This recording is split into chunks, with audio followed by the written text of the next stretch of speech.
கன்னியாகுமரி மாவட்டம் மார்த்தாண்டம் அருகே மகனை பிரிந்து சென்றதால் மருமகளை தாக்கிய முன்னாள் உதவி ஆய்வாளர் மீது வழக்கு பதிந்து காவலர்கள் விசாரணை நடத்தி வருகின்றனர்.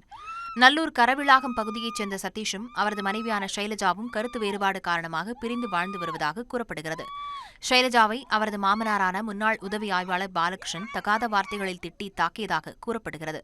இதுகுறித்து ஷைலஜா அளித்த புகாரின் பேரில் காவலர்கள் பாலகிருஷ்ணன் மீது வழக்கு பதிவு செய்து விசாரணை நடத்தி வருகின்றனர்.